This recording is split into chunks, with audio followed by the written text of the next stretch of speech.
I gotta start again.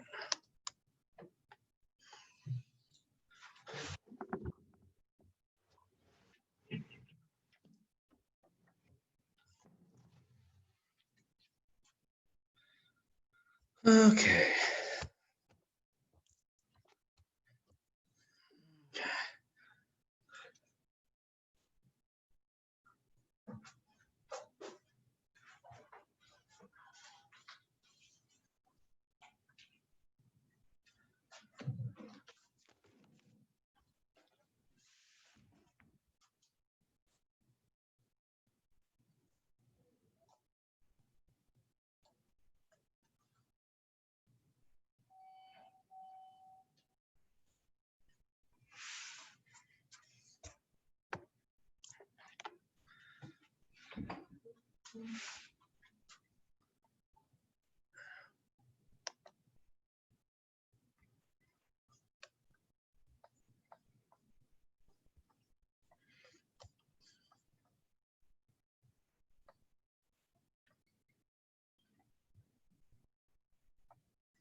There's nobody there.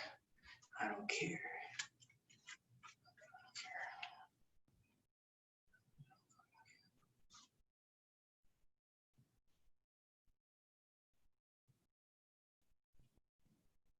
Already did.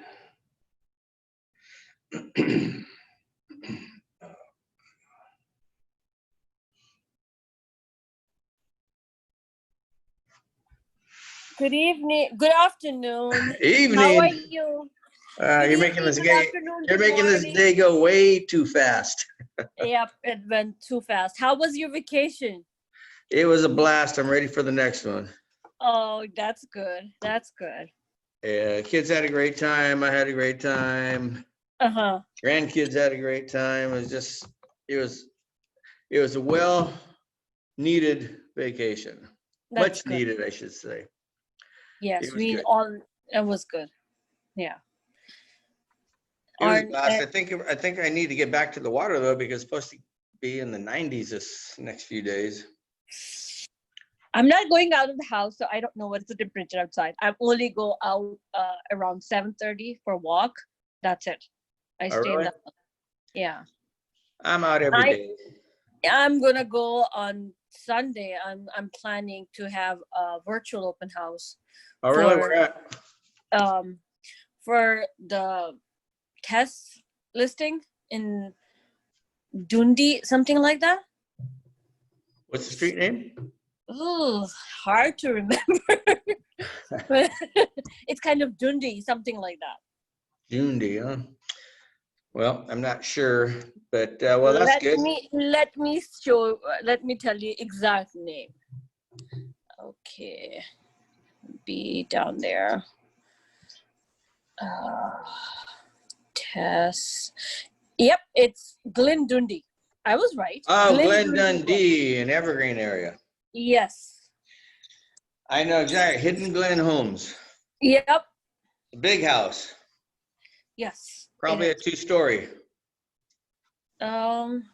Yes, it is 2-story. I know the neighborhood. You know everything very well. Well, I'm from Evergreen, so Yeah. I know Evergreen very, very well. Glen Dundee it's a neighborhood with a lot of big houses, but with very few trees. So there's a lot of sun. It gets hot, not very much shade. But nice neighborhood though. But this house is pretty. It's really pretty. Actually I did a Facebook ad on it, and I got 2 leads out of it, which were bogus, but still the pictures I put there were interesting pictures. Like this house has a tree in the front, so front yard is pretty beautiful, and backyard is beautiful. Inside, I believe it's need a little bit TLC. It's not that updated, but yeah, it is good. Actually, it is pretty big. Yeah, it's a cool neighborhood. I know exactly where it's at. The neighborhood is right there next to Raging Waters, Lake Cunningham. Yeah. So it's a good location. Good But the, location, nice big homes. but what I think the schools are not good. Well, yeah, because they're just on the outside of the border of Evergreen High School. So Yeah, they're probably Silver Creek, I think. I don't know. The elementary school is 4 or 5, and all the schools are not good. None of them are good. Like you cannot tell it's Evergreen. It seems like it's kind of Tully Roads behind, because behind the house is Tully Road. Yeah, well, Tully Road goes all the way up the hill. Tully Road is the Yeah. boundary for Area 3 and 4, Elm Mm-hmm. Rock and Evergreen. So north of Tully is Elm Rock, and you change school districts there.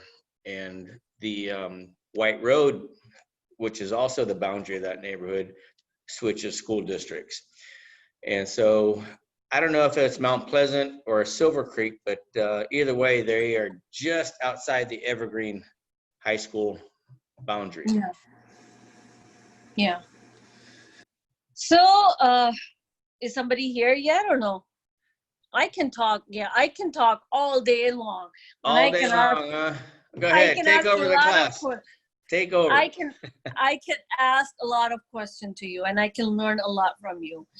Well, that's How okay. Go ahead, bring up some questions, because if it's just you and I, then you get a lot more questions. Yes. How we like right now? I'm working. It's recording. I have to be very careful what I'm asking. Because I want to be helpful to others at the same time and want to be helpful for myself. Right now, I'm working on my database, and I called everyone once. I'm calling them second time. And there's a lot of people who did not answer on my first. And then I I went back and I called them in the meantime. Didn't answer the text. I feel those leads are really none to zero, they cannot be helpful. What do you think? Should I still touch them or just leave them the way they are? What is the relationship with them? Open house? Oh, you just met them through an open house? Yes. One-time meeting? Yes. How long ago? Maybe a year ago. I would say reach out to them every now and then, and and eventually you might get a response back. They may say, well, we already bought, or we're no longer interested, or you never know. They may say, well, you know what? Yeah, we need some information. I would say go ahead and do it, but just don't expect much, especially after a year. Maybe you can send them a question saying, just wondering if you've already made a move, or you can say, I'm wondering if you already bought a home. Let me know so I can take you off my mailing list. And this way, you know for sure. Yes, that's a good word. That's a good response, because 80 to 50% of my database does not respond to me at all, or does not respond at all. When you say they're not responding, what is it that they're not responding to? What kind of messages are you sending out? Care message, didn't respond. Text message, hello, no response. And then call, no. And if I left a message, no response at all. Just cool, like cold, nothing. So are these people that are just in your database and you have no idea if they're thinking about buying or selling? Yeah, because at the time they were in the open house, and they put their information, and I've been, so go ahead. Okay, in my opinion, those are the coldest leads you're going to have, because they're coming in, they're signing in because they're asked to sign in. Sometimes they already have their own agent. Sometimes they're just maybe just out looking. They're not really serious. If you're going to spend effort, I say spend the effort on people that you have a relationship with. Don't exclude them, but send the message such as, have you already bought? So that way I know to take you off the mailing list. Or, have you already made your move? Something like that to kind of weed people out. but focus on the people that you think may use you for real estate, and ask a question or let them know that you have some good news. Give me a call, get their curiosity up. Mm-hmm. The thing right now is rates are so low. Many people have been hearing it, but they may not know how low they are. So Yeah. if you have homeowners in your database, you can say, hey, it may be a good time to think about getting a refinance because rates are historically a low rate right now. I mean, this could be a great opportunity for you. Give me a call for more information. The other thing is, if you may say, hey, if you are ever thinking of making a move with inventory so low and rates so low, this could be the perfect time for you. Give me a call for more information. Something out there to spark their interest, but don't give them too much information. And care calls, those are good to keep the relationship going, but to get a response, you have to put something out there that gets their interest. People are busy right now, so they may say, oh, Zyla, that's nice of her. I'm glad she checked in on us. That's very nice of her. But there's no reason to call back. I have got that response too, from those people who never bothered to, answer my calls. It was an email they responded to me. It was a text they responded to me. So they were amazed. They were like astonished, like somebody care for them, Okay, well then use that to follow up with what we're just talking about. No, get something to spark their interest. But follow up, that like one, it happened already, but the follow up, the one you said is, also is very heavy, very like kind of comeback kind of sentence. And if they're a homeowner, I mean, it's a great time to think about making a move or refinancing. If they're a renter, it's no better time to make a move to buy, or the rate's so low. And it's just, you got to get something that's going to spark their interest. Let me write it down.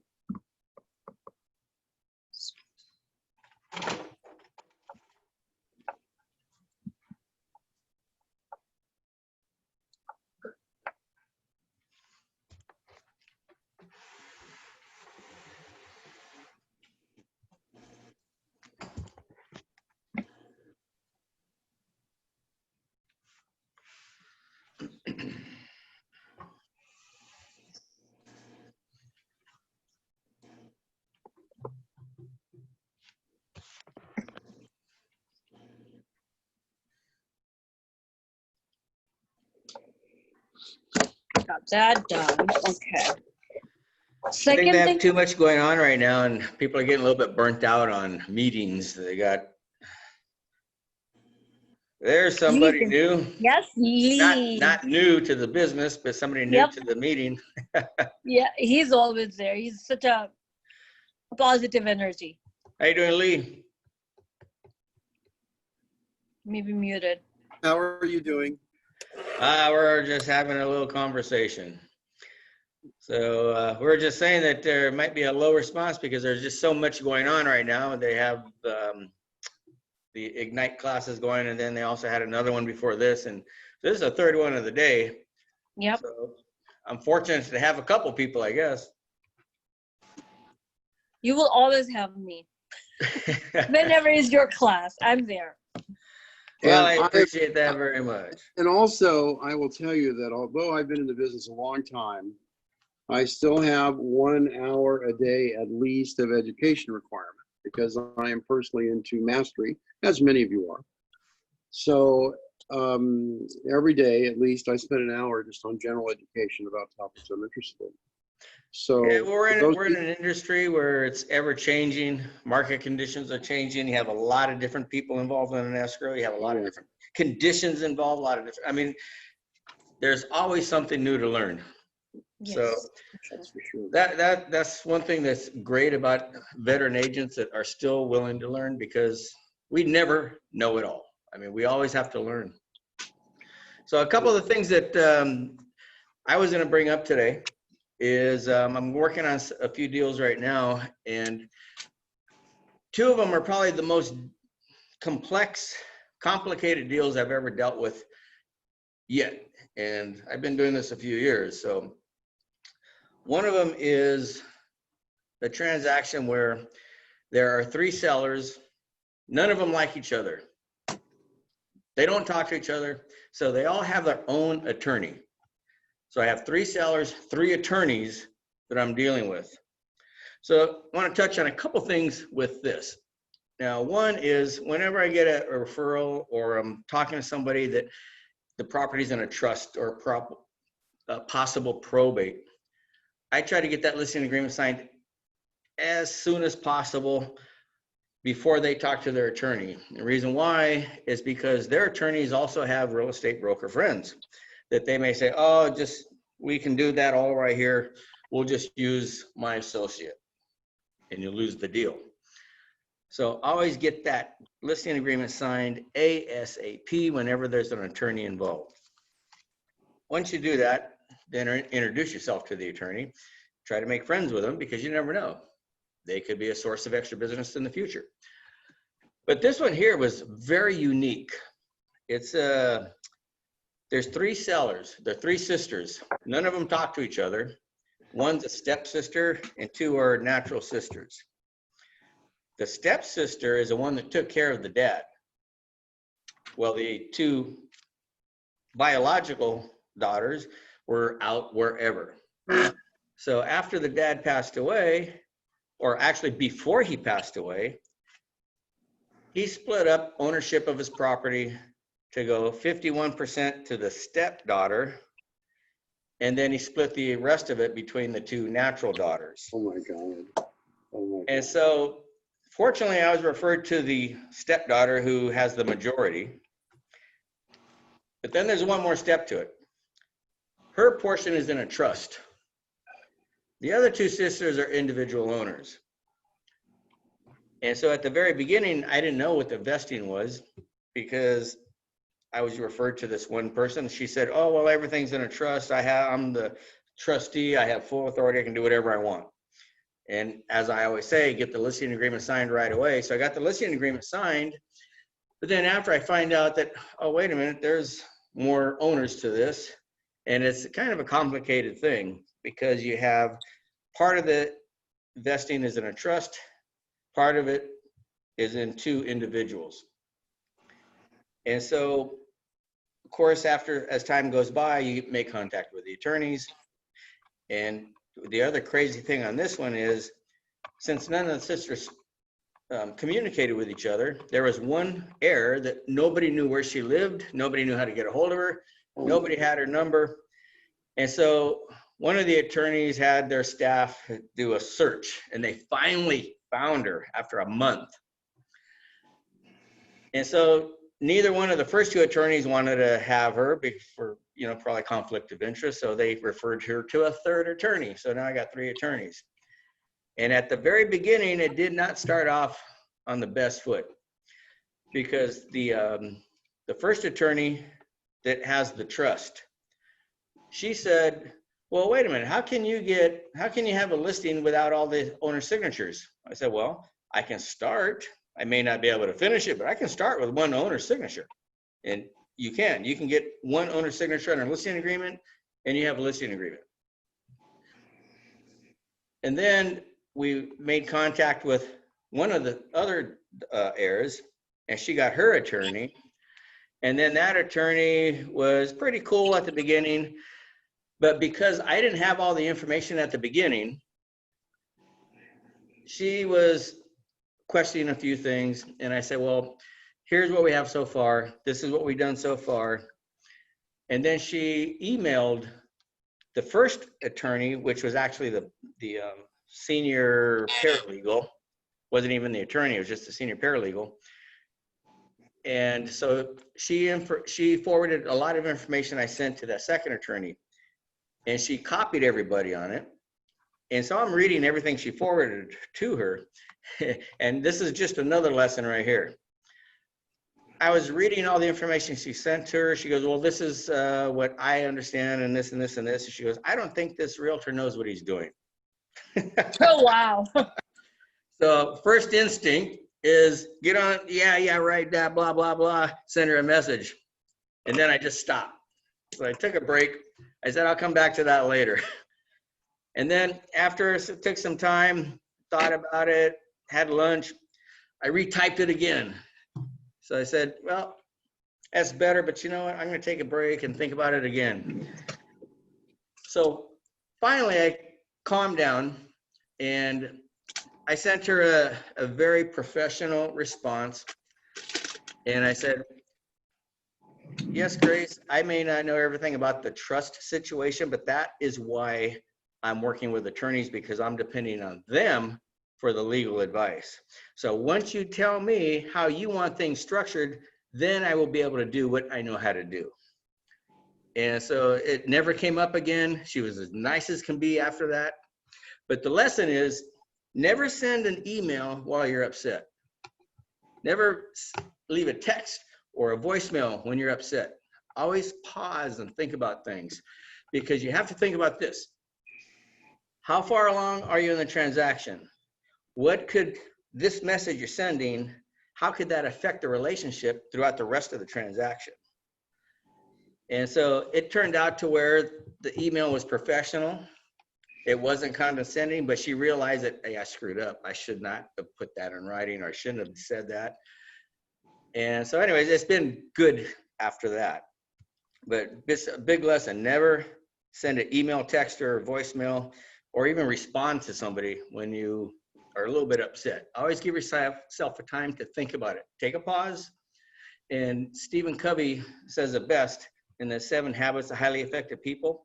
Habit number 1, he says, be proactive. And part of being proactive is to respond, not react. So you have to take a minute, think about it, and send a good response, not an emotional reaction. Okay, so that's part of the complicated transaction here.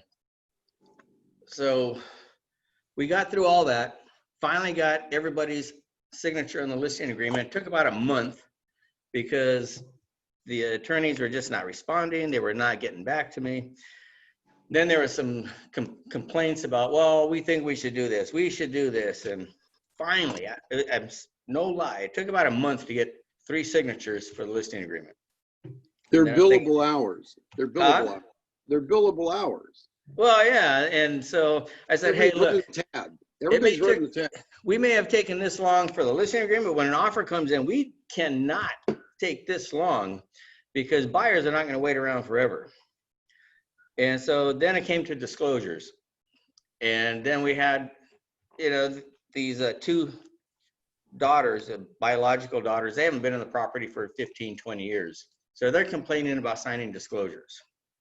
So now I have to work with this attorney to do the basic disclosures, go over all those with her, and then also the specific disclosures, because even though they haven't been in there forever, but they're still responsible for doing the TDS, the seller property questionnaire, the lead-based paint, and the seller affidavit. Everything else is basic, has to do with the property. So that took a lot of time. And then, so we got through all that. But the good news is we got in 10 offers and we'll be in contract today. And even getting into contract, it took a week. That's good. Believe me, this is kind of like one of the extremes. I've been in the business for quite a while, and this is probably one of the most frustrating, complicated transactions I've had. And that's just getting started. I think it'll go smooth now because everybody's happy.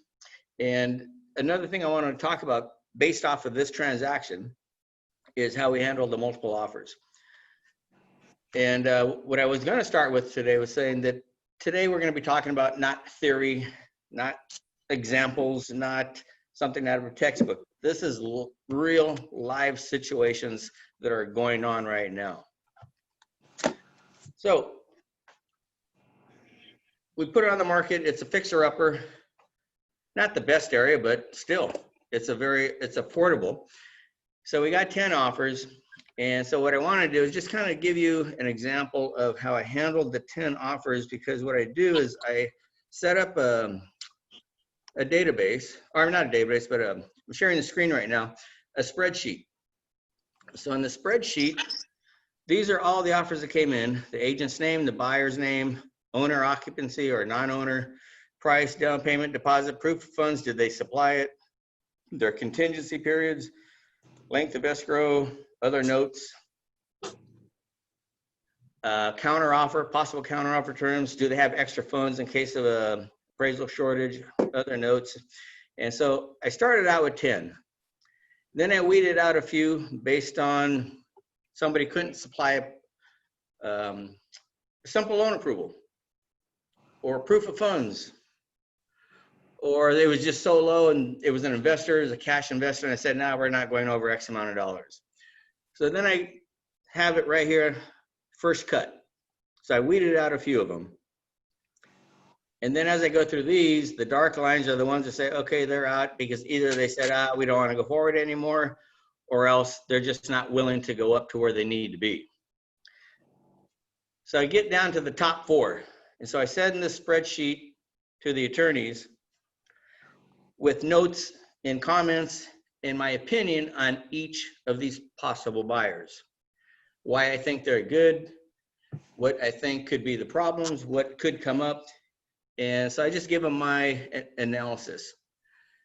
And in this case, it worked very good. All they said is, okay, well, just send us the offer so we can review the offer on the best one. And that was the second one you see on the top 4. The buyer's name was Richards. And the reason why that this was the best one, even though, I mean, they were the highest price, I probably could have got one of the other ones to come up, but the reason why is because it's not always the price that is most important. Closing is most important. Making sure the deal can close. This is in a neighborhood where not everybody would be attracted to. It's in a neighborhood where as you drive up to it, you're going to be driving along homeless encampments. You're going to be driving along tent cities. It's a dirty area. The particular street is okay. It's just, but the only way to get to that street, you got to drive through all that. The property is pretty rough. This particular buyer that came in, his dad lived across the street. He grew up on that street because his dad, he grew up with his dad. He wanted that house because it was sentimental to him. He wanted it no matter what, as long as it was possible. And so the other offers are fairly good. Some of them had a little bit lower down payment, less money. And right here where it says extra funds, if you can see me pointing at this, if you look over here to the down payment, you see a small down payment here, and you see a small down payment there, and their offers are fairly high for this property. If there's an appraisal contingency, if they don't have enough extra funds, that could be an issue. This guy had enough extra funds to where even if there was an appraisal contingency, plus, and the big reason was he was willing to spend money on this property to make sure it appraised even before he owned it. And what caused that is sometime in the past, somebody combined the master bedroom with the bedroom next to it. So instead of a 3-bedroom, 2-bath, it's only a 2-bedroom, 2-bath, which could have a big effect on the appraisal. So they're going to go in prior to the appraisal, add that wall back up, make it back into a 3-bedroom. And so we should have no appraisal problem. So that's why I felt that he was the best buyer for this. And explaining to the attorneys, all 3 of them said, okay, we like what we see. Go ahead, we'll go ahead and advise the clients to sign it. So that's where we're at right now. The third and final seller was in an appointment with her attorney today. In fact, I got a call a little bit before a meeting here. They just had a couple questions and I answered the questions. And so I should have all 3 signatures today. And finally, this was, I say, this is going down on the books as one of the most complicated deals. But however, we're only getting in contract. You never celebrate till it's a done deal and the check is cashed. So anyway, that's how I handle multiple offers. I mean, if it's 2 or 3 multiple offers, no big deal. But if you have 10, I like to do the spreadsheet like this. And also, especially if you're dealing with attorneys, they like to see detail like this. Along with the spreadsheet, you know, I also gave a lot of comments. I spelled out my analysis, how I felt about each one, and who I felt, or which offer I felt was the best. Okay, so that was the South San Jose fixer-upper. Any questions on that, Zyla or Maria? I know Mel knows everything because he's been in it longer than I have. I was amazed to see you have to show how much extra you have to do the improvement. I did not even think of it. Like, you have to show that kind of money. Well, let me correct something on that. It's not to do the improvement. It's in case there's an appraisal shortage. If there's an appraisal shortage and the seller says, well, I don't care if the appraisal came in low, I want my price, that buyer has to have the extra money to make up the difference, because if the appraisal is short, the loan amount's gonna be reduced. And so let's just say, for example, the loan amount is reduced by $30,000. They better have an extra $30,000 after the down payment, after reserves, after closing costs. And so that's what I was looking at. So not for the improvements that we're going to do later. Yeah, so here's the thing, that when you, as a buyer agent, it's for every property, or is just the fixer-uppers? Well, this is for the fixer-upper where they're, or let me rephrase that. Not just a fixer-upper, anything where you feel that there may be an appraisal issue. If you think that there might be an appraisal issue, you have to make sure the buyer has extra money to make up the difference. And that's why it was very important in this case, because the offers were coming in higher than I think it would appraise for. So I was looking for that in all the offers. How much extra money do you have after down payment and after closing costs? And if I felt there was a couple offers that I not rejected, but didn't make it to the final 4, is because they only had maybe 15,000 or 10,000 left over after their down payment and closing costs. And they were not willing to go in and spend money to make it back into a 3-bedroom. So if that appraisal came in 50,000 short, there was going to be a major problem there. So as a buyer agent, you have to put a appraisal contingency. Well, as a buyer's agent, it depends on if you're competing. If you're competing and an appraisal contingency is going to prevent you from getting the deal, you have to look, how bad do you want this property? If it falls short, are you willing to spend the extra money if the appraisal comes in short? You know, that's a question that's going to vary from one buyer, one transaction to the next. Let's just go back to a normal house. If it's just a normal house, you most likely will appraise. Most things are appraising nowadays. As long as they have the down payment, closing costs, reserves, whatever the requirements are by the lender, you'll be okay. But in the specific situations where you think that there could be an appraisal problem, then you got to really look out for that, because it could result in the deal blowing up. In short, whenever you represent a buyer, depending on the case to case, the house to house, your buyer should have closing cost separately and down payment separately, and then have some reserve for himself to move in the house, right? Well, it'll If I vary put it from right. lender to lender, and whether you're doing a jumbo or just a high balance loan, because in a jumbo loan, most lenders are going to require 6 months reserves. Yeah. So you're gonna have to talk to the lender, say how many reserves do we need? What are our closing costs? What's the total we need to close this deal? And let's just say, off the top of our head, we say $200,000.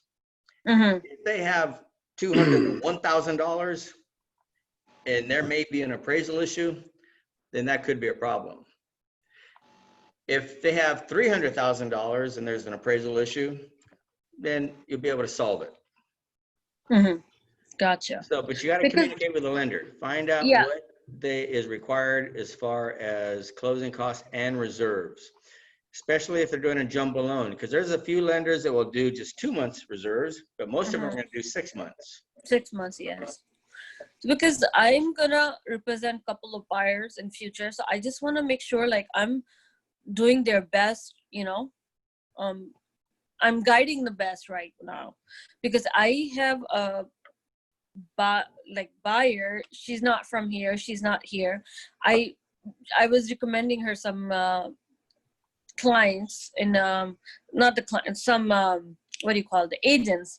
And I told her, you have to have, if you are gonna pay down payment, you have to have something reserved for your closing costs and something for unseen things. You have to have more than that when you're gonna do put down as a down payment. So if something happens, you have an extra cash in your hand or extra money in your hand to close those things, to close those gaps. So I was like, I don't know. Did I guide her right? You got to work with your lender, find out what they need as far as reserves, closing costs. Get that number from your lender. And you're right, they can't go in and be completely broke after they buy the house. They have to have some money put aside in case something goes out, because as a homeowner, you can have maintenance, you can have repairs. You can't just call your landlord anymore. So that's good advice, but work with your lender to find out what it is they need for down payment, closing costs, and reserves. And the reserves does not mean they're going to spend it when they buy the house. So even if, let's say he says, okay, well, they need $100,000 for down payment, $10,000 for closing costs, $20,000 for reserves. They'll close escrow. It doesn't mean they're out of money, because they still have that $20,000, because reserves don't get spent. The lender just wants to see it. Mm-hmm. Okay. Gotcha. Thank you. You're very welcome. You want to add anything, Mel? I have a comment for Zyla to understand it. Zyla, if you're out writing offers in San Jose and the properties are under about $1 million, you can expect it to be a real war. So if you write offers and call a listing agent and say, listen, I've already got 6 offers and I've got 20 more disclosures out, that's going to be a hot property. So here's the question. Let's say you've got some buyers that want to put, 50 grand over escrow, over the list price. Then let's assume that you've done the numbers and you know the list price about right. You have to caution your clients when they get really rambunctious and they want to put this money over the list price, which may or may not be supported. You need to have a conversation whether or not they've got the money to cover it in case it doesn't appraise. Then you'll have a conversation about appraisal versus actual sales price. And some properties, unfortunately, in the Bay Area have gone up 18% at the point of sale. In other words, the property went up 20% the night of the offer presentations. So if you're in a really, really hot market and you've got some thinly asseted clients, you got to be a little careful, because if you run them into 2 or 3 multiple offers and they're blown out a couple times, they're going to think it's not them, it's you. So you got to have that conversation up front. And it basically does this. You got to find out who they're competing against, how many offers, is the property remarkably low? Like, I don't want to make any agents' names, and I won't, but there are some agents that list properties, let's just say in Cupertino, for $999,000, when in fact the market supports $3 to $3.5 million. So if you get a client in there and they want to make an offer on the property, say, well, listen, the average price is $3.5. 2 things will happen. That agent is trying to get as many looks on that property as possible to assume it's a giveaway, but they're going to have, like an auction on a car, a special car, they have a reserve. So what happens is you might call and they might have a ton of offers. They're all too low. But when they get near their asking price, they may want you to go above it. And I recently sold a property in Almaden that sold for $150,000 over asking. There's no way that it was going to appraise. But the people came in with 35% down, so we had a 65% exposure on the loan, so they were okay. But in your case, especially if you're dealing with first-time buyers, you have to have the conversation about, regardless of where the list price is, if it's in that striking distance, what are they actually selling for, and do they have the capability to be competitive? Mm-hmm. Gotcha. I hope I get it. Well, It's yeah, too that's why you complicated. need to do your research and Yeah. look at the comps. That way you can advise your client. So another thing I wanted to talk about today was multi-leg transactions. Right now, I have one that has 4 parties involved. I have my clients, the house they're buying, plus the offer that came in on their house is also contingent. So we have buyers on this condo in Campbell. Those sellers are buying our property in Campbell. I'm sorry, on Cottle and Willow Glen. My sellers are buying a house in Granite Bay up, some different sellers. So there's 4 parties involved. Now, the thing I wanted to touch on with these multiple transactions is that there's a couple things. One is, how do you know if it's a good contingent offer to accept? And how do you present your contingent offer so that it's attractive? And so before we get into that, the thing I want to really stress on is when you have these multi-leg transactions, very important to really nail down move in and move out dates. And in this day and age, things change. Now, one thing that you want to find out, are the people moving, are they hiring a moving company? And is it a local move, or are they going cross country? Are they using family and friends? They're going to buy them beer and do a barbecue, and everybody's going to get a U-Haul, and they're all going to move on their own. All these things make a difference. Reason why is because if they're using family and friends, they're renting a U-Haul, they're going to do the move on their own. That can have changes at the last minute, and it's not too hard. It can be done. When you're moving across country with a professional mover, that is very difficult to make changes after a certain point. Even if it's a local move, if they're using a professional mover, it could be a little bit difficult after a certain point. So find out all these things at the very beginning. This way you kind of know what you're dealing with. And the other thing you have to look out for, if there is rent back.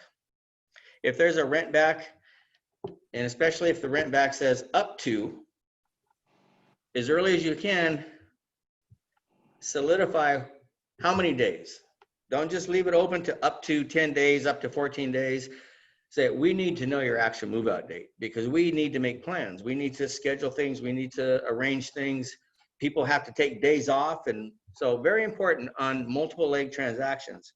You got to be very careful with the move dates and get those nailed down as soon as possible.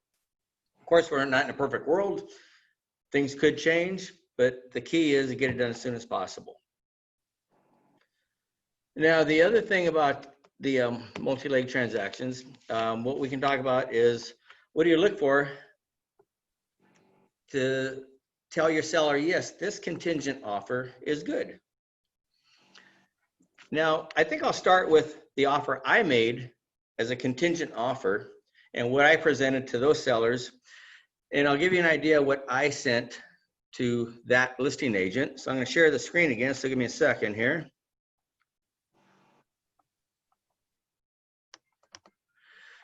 Okay, so of course you send your normal offer at the cover page and they talk about the house. Let me see what's okay. Loan approval, the proceeds from their house, other proof of funds, and of course the contract. We're not going to talk about all the contract, but you send all this to them. But along with the normal stuff, I also send, and this is kind of an abbreviated attachment. There's more than one attachment when I send it to them, and each attachment had explanation. So after the contract, and okay, so here you see an addendum, and let me just talk about this addendum real quick. This addendum was not included at the initial offer. So I called the agent because he said he was supposed to have an answer that evening. I called him, hey, Tad, any word? And he says, well, you know what, they're just kind of wondering that they may need a rent back. And I said, okay, tell you what, I'll give you the option of a rent back. I'll give you an addendum. He goes, oh, I can put in a counter offer. I said, no, I'll do it for you. I'll just go ahead and send you the addendum. And the reason why I did that is because I know I can do it right there on the spot. I was sitting in front of my computer.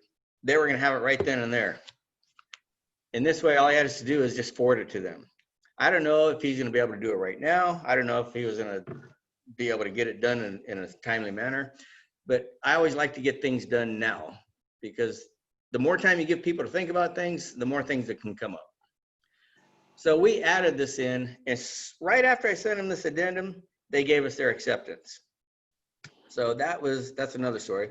But so after the offer, I presented the offer that came in on our property.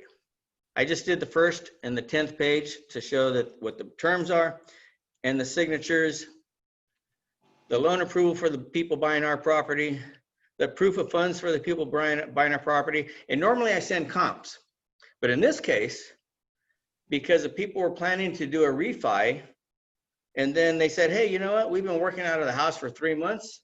We can make our 5-year plan come to fruition right now. So they were planning to move in 5 years, but since they don't have to go to work anymore here in San Jose, they decided to do it now.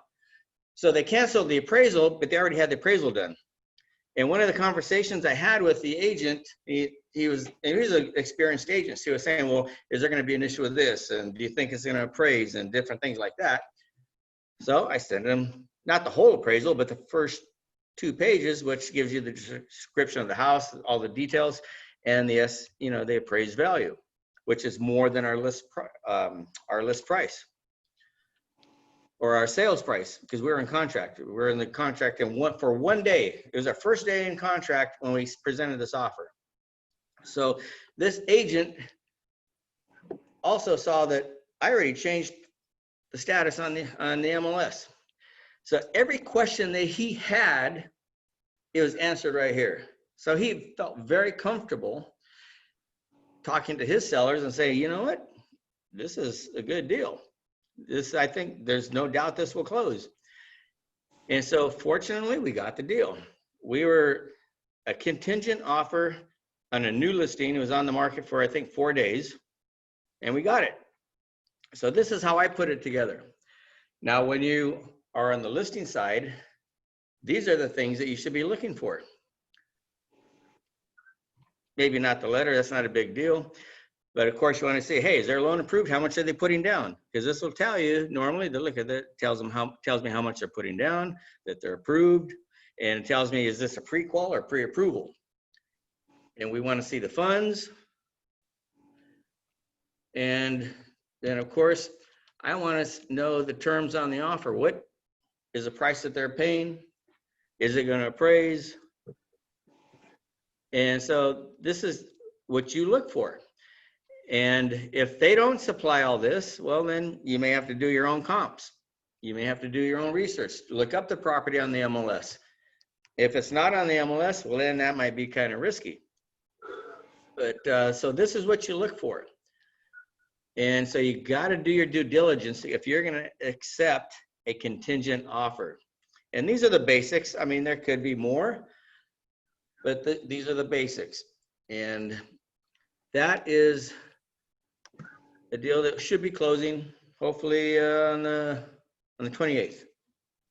And their home is closing right around the same time. Any questions, Isla, Maria? It is very difficult for me to grasp everything you said, but slowly when I go in that field, when I am like doing that, I might be able to understand whatever, at that time. I don't know.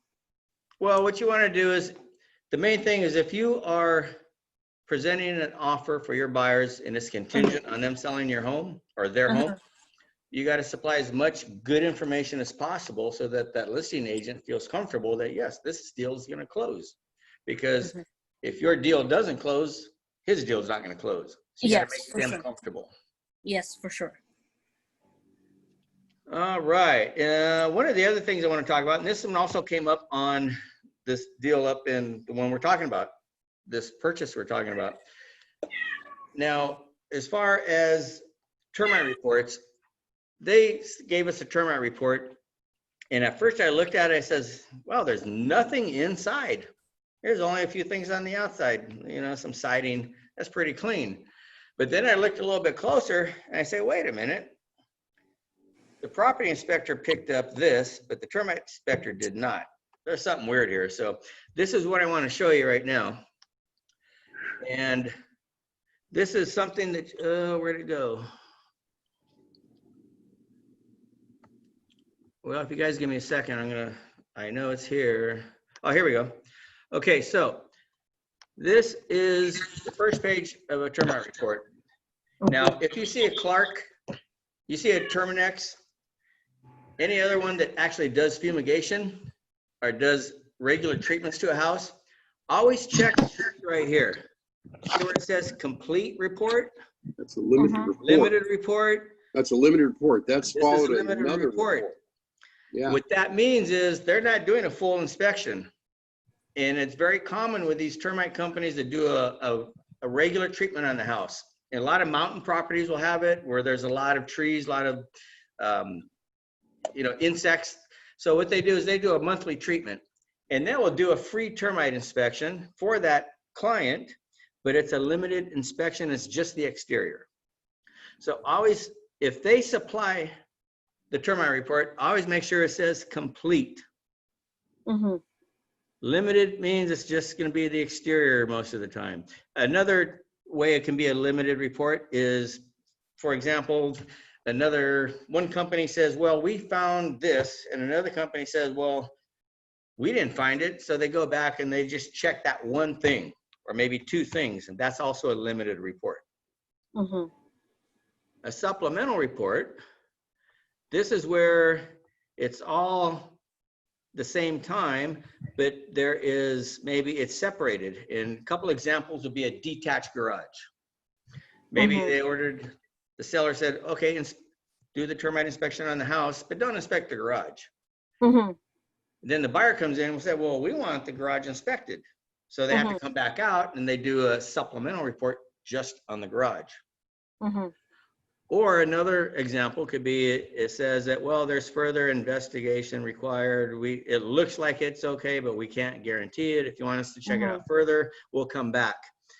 And so they come back and check it out a little bit further. For example, one of the most common things is the garage is full of stuff and they can't see the walls.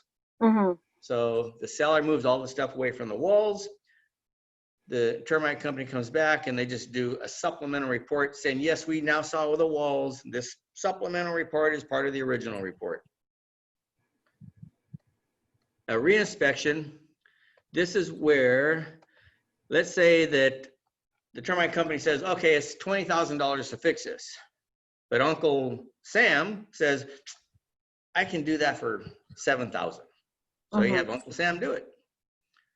So then you call back the termite company and say, hey, can we get a reinspection on the work that was done? And they'll come back out and they'll say, okay, yeah, everything's fine. And they'll charge you a reinspection fee of maybe $100, $200. It'll vary from company to company. They're just coming out to check and make sure that, yes, the work was done. And then they'll give you a report saying that, okay, this has been done. We don't guarantee any of the work, but the work has been done. Okay. Long story short, make sure when you receive a report, of course, when you order, it's always going to be a complete report. But when you receive it from a seller that has an existing report, make sure it's a complete report. Gotcha. But I have a question. When the reinspection and supplemental report, both of them are the seller's responsibility, right? If buyers are asking, it's not. It could be either responsibility. The seller could say, well, you know, I'm not paying for that. You want the detached garage inspected? Go ahead, but you're paying for it. Okay. So it can go either way. With a reinspection fee, it could be either way too, because if the buyer does the work, the buyer's going to pay for the reinspection fee. Yes, everything's negotiable. Yeah. So it can go either way. One last thing on the termite reports is, and this one came up on the Willow Glen listing. They had a termite report from when they moved in. They only bought the house about a year ago. And it said it needed a fumigation. Then we had a termite report done again, and it did not call for a fumigation. So I talked to the inspector that we had, And he says, well, you know what? There were a few droppings, but it looks like it was just settling after they masked off everything else. It does not look active. Mm-hmm. So I said, okay, well, what can you write? What can you tell me? What can you give me to show the buyer? And he says, well, what do you want me to write? I said, I want you to write whatever's going to protect my seller, because being that termite reports are regulated and anybody can look up one, it's possible that they can look up an old one and say, hey, wait a minute, you didn't tell us about this old report that called for fumigation. So he suggested, okay, well, let's remask it again, because it looks like it was masked after the last fumigation and just settled, natural settling. Some of the more of the termite pellets came down and it's not active. He says, I've been doing this 30 years and that's what it looks like. I say, okay, well then let's do that. So they remasked it and they're going to come back out next week. And if there's no new pellets again that fell, then he's going to give us a clean report.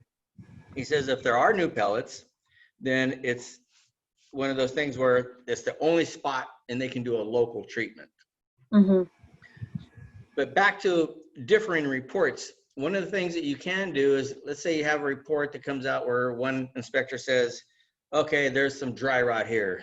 And the other inspector says, there's no dry rot here. You call both those companies up, you say, I want your inspector to come back out, and you set it up for the same time and let the inspectors discuss it. And they will gladly do that. The one that is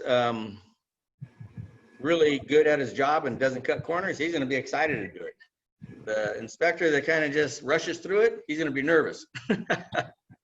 But you can do that if there's a difference, because sometimes you'll have all reports done for the seller, but the buyer still wants to get their own report. So there has been times when two termite reports were different. And you call them, both companies, set up an appointment, have both those inspectors come back out and meet. And then they come to terms and say, okay, yeah, well, I missed this, or, oh, well, yeah, I guess it's not dry rot after all. So that's what you want to do on that. I mean, it doesn't come up often, but it has come up. And that's why I wanted to bring it up, because this did come up. As a buyer agent, do you recommend to do buyer's termite inspection or no? It depends on the company. I mean, if you get a well-known, reputable company out here. And how about Home Guard? Home Guard is, you know, pretty buyer friendly. I would say if I got a Home Guard report, I would feel fairly comfortable. They're well-known in the area. And it depends on the home too. If it's a really nice, clean, well-maintained home and it's a clean report, I would probably feel comfortable. If it's a fixer-upper that I can see mold and mildew and rot and they have a clean report, I would get my own. Okay. So, you know, things vary. You got to really look at the situations individually. Gotcha. Any other questions on that? Comments, questions? No, I don't have any question, Randy. Okay, the one last thing I wanted to talk about today, and this won't take long. This is procuring cause. That would be the topic. And I'll just tell you a quick situation on it. And this, all of this we're talking about today was on these two deals I'm working on right now. Well, actually three, because there's Granite Bay. purchase and sale and another listing. So when my clients in Willow Glen, originally they were looking with another agent in Granite Bay. And what happened was they came to me one day and they said, hey, Randy, we're a little bit unhappy. And I'm thinking, oh, shoot, what did I do? How could you be unhappy? Everything's going really good. And they said, we're kind of unhappy with the agent we're working with up in Granite Bay. So we're wondering, can you help us up there? And I said, well, you know what? Let me think about it. Because we're in the middle of something else. I had to make a quick phone call after that because we're dealing with terms on their house. I said, let me get back to you, because what I wanted to do is say, you know, how far away is Granite Bay? What are they looking at? And so we talked again, and I said, well, tell you what, because they said, well, we already have the house we want. We had these two houses is what we want. And turned out one of them was already pending. And so they said, well, you know what? There's only one house we're really interested in right now. I said, okay, tell you what, if we can go up and we get this house, and I'm not showing you all kinds of stuff, then yeah, let's do it. But if it's not going to work out, then I'll refer you to somebody else that I'll interview for you, make sure they're a good fit for you, and then you'll work with them. But if you already have the house picked out and I can make it happen, let's try it out.